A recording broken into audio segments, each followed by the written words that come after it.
blows to the economies all across America, including here in Southern California.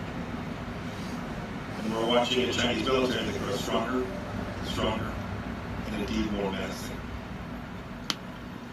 I'll echo the questions ringing in the hearts and minds of Americans from here in California to my home state of Kansas and beyond. What do the American people have to show now, 50 years on, from engagement with China? Did the theories of our leaders that proposed Chinese evolution towards freedom and democracy prove to be true? Is this China's definition of a win-win situation? And indeed, centrally, from Secretary of State's perspective, is America safer? Do we have a greater likelihood of peace for ourselves, peace for the generations which will follow us? Look, we have to admit a hard truth. We must admit our truth that should guide us in the years and decades to come. That if we want to have a free 21st century, and not the Chinese century of which Xi Jinping dreams, the old paradigm of blind engagement with China simply won't get it done. We must not continue it.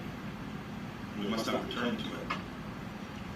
President Trump has made very clear we need a strategy that protects the American economy and indeed our way of life. The free world must triumph over this new tyranny. Now, before I seem too eager to tear down President Nixon's legacy, I want to be clear that he did what he believed was best for the American people at the time, and he may well have been right. He was a brilliant student of China, a fierce Cold Warrior, and a tremendous admirer of the Chinese people, just as I think we all are. He deserves enormous credit for realizing that China was too important to be ignored, even when the nation was weakened because of its own self-inflicted communist brutality. In 1967, in a very famous foreign affairs article, Nixon explained his future strategy. Here's what he said. He said, taking the long view, we simply cannot afford to leave China forever outside of the family of nations. The world cannot be safe until China changes. Thus, our aim, to the extent we can, we must influence events. Our goal should be to induce change. And I think that's the key phrase from the entire article, to induce change. So, with that historic trip to Beijing, President Nixon kicked off our engagement strategy. He nobly sought a freer and safer world. He hoped that the Chinese Communist Party would return that commitment. As time went on, American policymakers increasingly presumed that as China became more prosperous, it would open up, it would become freer at home, and indeed present less of a threat abroad. It would be friendlier. It all seemed, I am sure, so inevitable. But that age of inevitability is over. The kind of engagement we've been pursuing has not brought the kind of change inside of China that President Nixon had hoped to induce. The truth is that our policies and those of other free nations resurrected China's failing economy only to see Beijing bite the international hands that were feeding it. We opened our arms to Chinese citizens only to see the Chinese Communist Party exploit our free and open society. China sent propagandists into our press conferences, our research centers, our high schools, our colleges, and even into our PTA meetings for Western companies entering China. Ambassador Bryant ticked off a few examples just the other day. Marriott, American Airlines, Delta, United all removed references to Taiwan from their corporate websites so as not to anger Beijing. In Hollywood, not too far from here, the epicenter of American creative freedom, and self-appointed arbiters of social justice, self-censors even the most mildly unfavorable reference to China. This corporate acquiescence to the CCP happens all over the world, too. And how does this corporate fealty work? Is its flattery rewarded? I'll give you a quote from the speech that General Park gave, Director Park. In a speech last week, he said that the ultimate ambition of China's rulers isn't to trade with the United States, it is to raid the United States. China ripped off our prized intellectual property and trade secrets, causing millions of jobs all across America. It sucked supply chains away from America and then added a widget made of slave labor. It made the world's key waterways less safe for international commerce. President Nixon once said he feared he had created a Frankenstein by opening the world to the CCP.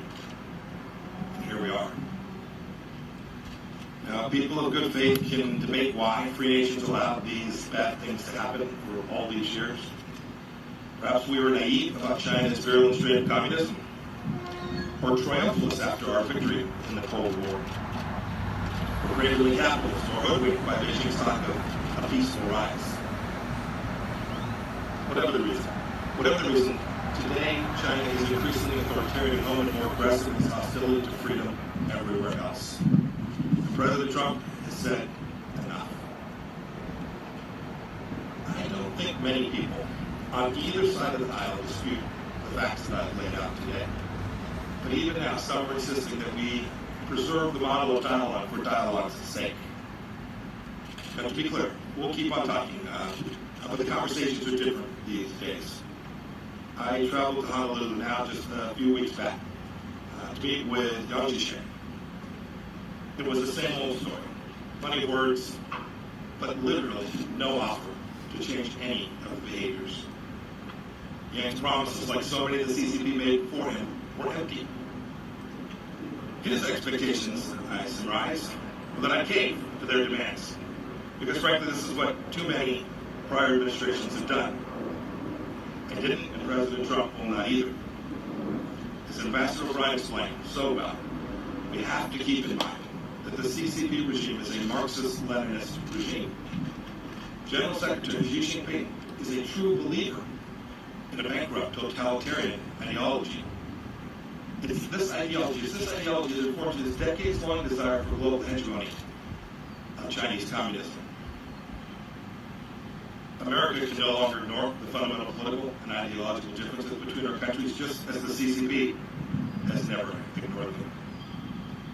My experience in the House Intelligence Committee, and as director of the Central Intelligence Agency, and my now 2+ years as America's Secretary of State have led me to this central understanding that the only way to truly change communist China is to act not on the basis of what Chinese leaders say, but how they behave.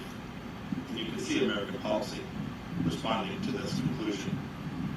President Reagan said he drove the Soviet Union on the basis of trust but verify. When it comes to the CCP, I say we must distrust and verify. We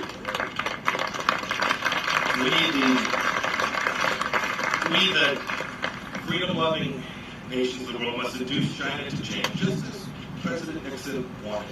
We must induce China to change in more creative and assertive ways because Beijing's actions threaten our people and our prosperity. To start by changing how our people and our partners perceive the Chinese Communist Party, we have to tell the truth.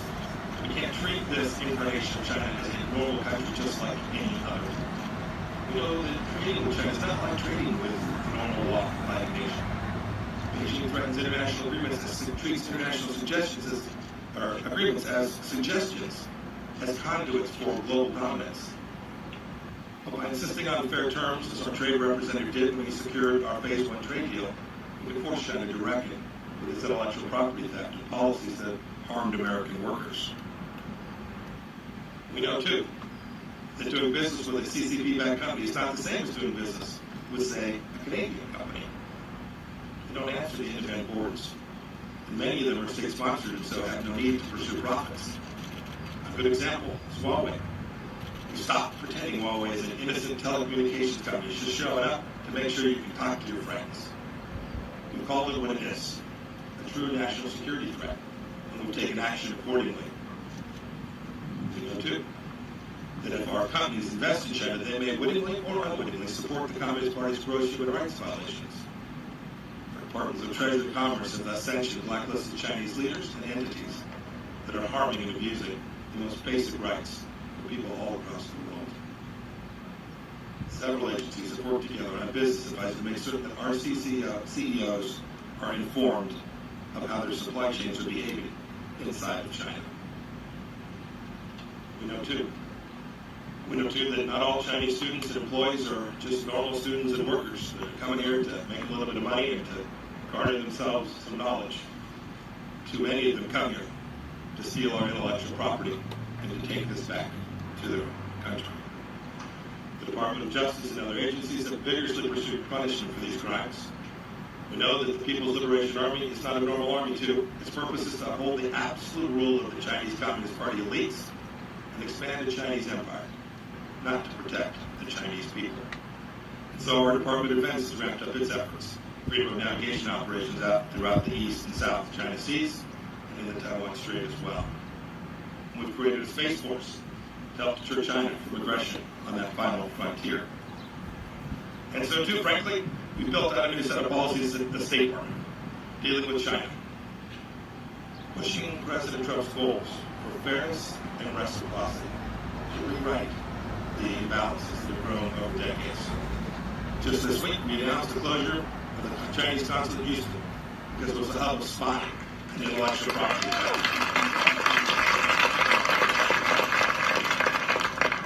We reversed 2 weeks ago 8 years of cheek turning with respect to international law in the South China Sea. We called on China to conform its nuclear capabilities to the strategic realities of our time. And the State Department at every level, all across the world, has engaged with our Chinese counterparts simply to demand fairness and reciprocity. But our approach can't just be about getting tough. That's unlikely to achieve the outcome that we desire. We must also engage and empower the Chinese people, a dynamic, freedom-loving people who are completely distinct from the Chinese Communist Party. That begins with in-person diplomacy. I've met Chinese men and women of great talent and diligence wherever I go. I've met with Uyghurs and ethnic Kazakhs who escaped Xinjiang's concentration camps. I've talked with Hong Kong's democracy leaders, from Cardinal Zen to Jimmy Lai. 2 days ago, in London, I met with Hong Kong freedom fighter Nathan Law. And last month, in my office, I heard the stories of Tiananmen Square survivors. One of them's here today. Wang Don was a key student who has never stopped fighting for freedom for the Chinese people. Mr. Wang, will you please stand so that we will recognize you?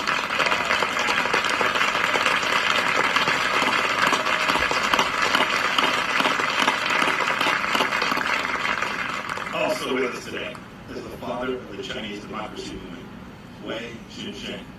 He spent decades in Chinese labor camps for his advocacy. Mr. Wei, will you please stand?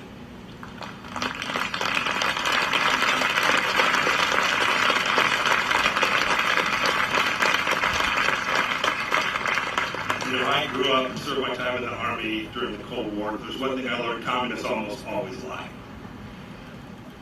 The biggest lie that they tell is to think that they speak for 1.4 billion people who are surveilled, oppressed, and scared to speak out.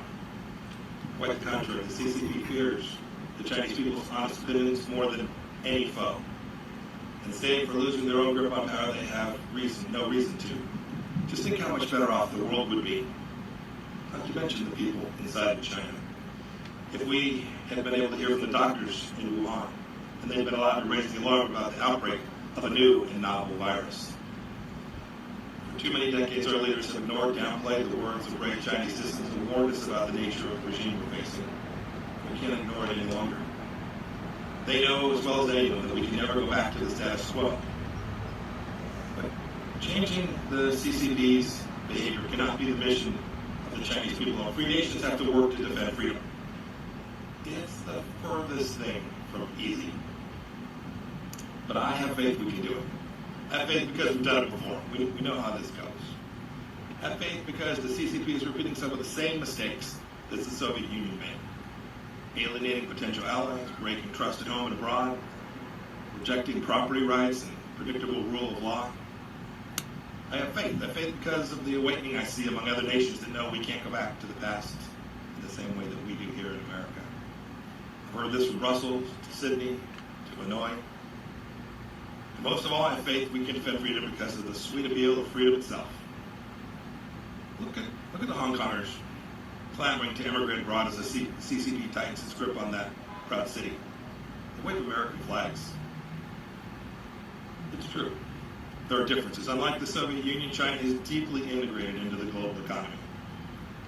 But Beijing is more dependent on us than we are on them.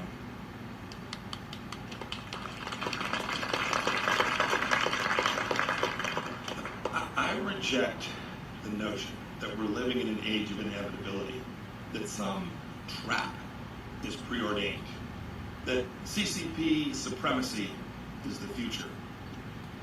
Our approach isn't destined to fail because America is in decline. As I said in Munich earlier this year, the free world is still winning. You just need to believe it and know it and be proud of it. People from all over the world still want to come to open societies. They come here to study. They come here to work. They come here to build a life for their families. They're not desperate to settle in China. It's time. It's great to be here today. The timing is perfect. It's time for free nations to act. Not every nation will approach China in the same way, nor should they.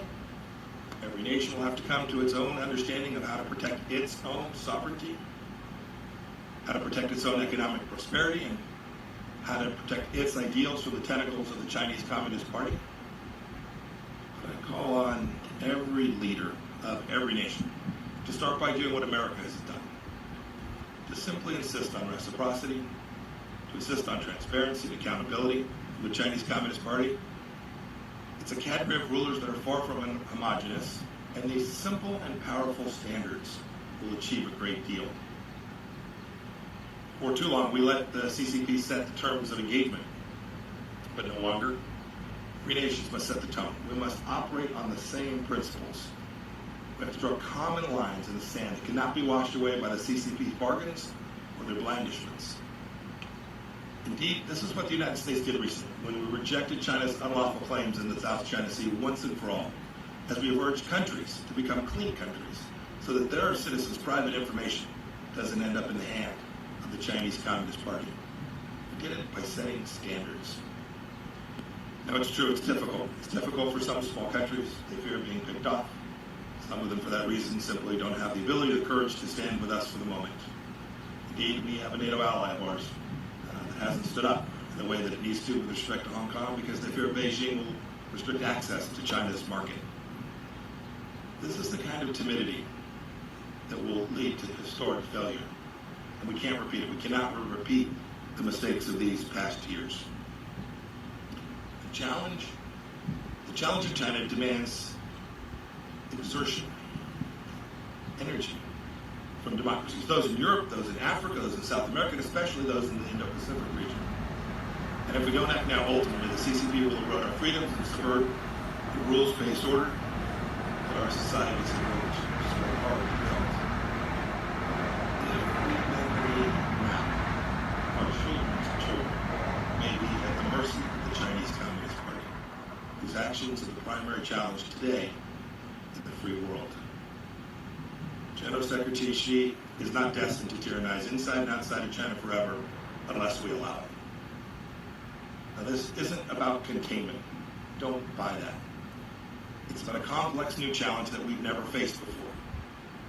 The USSR was closed off from the free world. Communist China is already within our borders. So we can't face this challenge alone. The United Nations, NATO, G7 countries, the G20, our combined economic, diplomatic, and military power is surely enough to meet this challenge if we direct it clearly and with great courage. Maybe it's time for a new grouping of like-minded nations, a new alliance of democracies. We have the tools. We know we can do it. Now we need the will. To quote scripture, I ask, is our spirit willing, but our flesh weak? If the free world doesn't change, communist China will surely change us.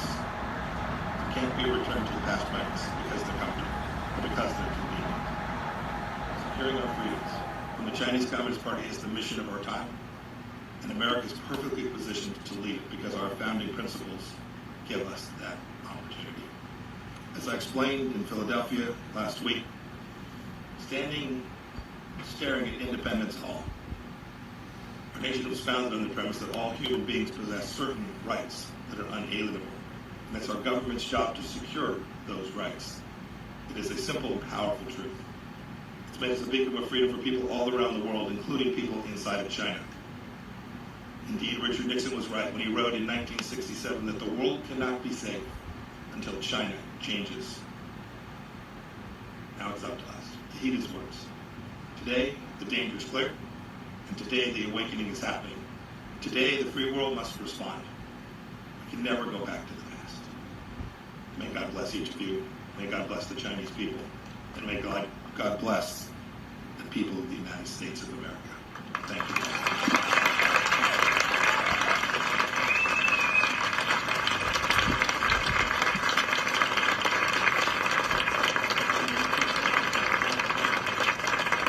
Please be seated. I'm here.